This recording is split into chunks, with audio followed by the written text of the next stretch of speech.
A lot of these documentaries have a hook. I mean, there's like a part of it that is kind of the sizzle that people use to promote it and whatnot. What's the sizzle here? If you know nothing about me or anything about me, I think what stands out is that I'm a world-renowned germaphobe.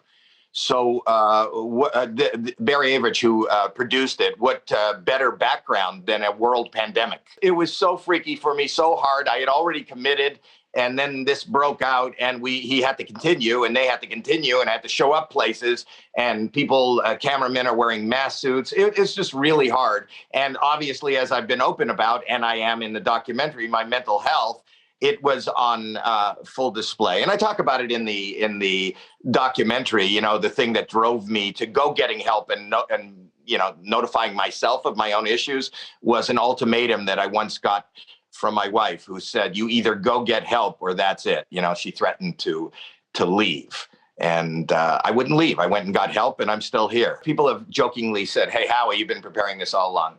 This is a nightmare. And still is for me. This is really hard. Before you went on the air, I talked to you about after this, I will roll up in a little ball in the fetal position in the corner of my room. It's really hard. And and we talked about this before. I've moved my therapist into a whole new tax bracket. I've upped my meds. But if there's any good coming out of this, I've always said, you know, you don't have to have OCD or ADHD or all the issues that I deal with.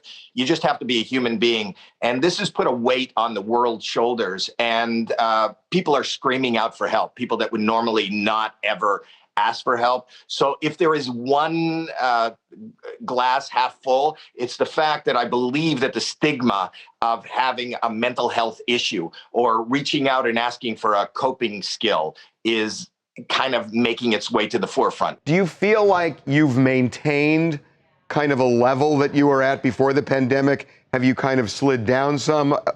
What's happened? Honestly, I'm really down, and I'm teetering right now as we speak on depression, just teetering, you know, but I feel it and you know, it's kind of like you're doing, you know, on AGT, you see a high wire act and they're doing really good and they're maintaining their balance and they didn't fall and they made it all the way to the other side. I feel like that's how I live, you know, so I have a smile and I get to do wonderful things and I have an amazing life and an amazing family and amazing support medically, but I'm not going to lie to you. This is really crazy hard.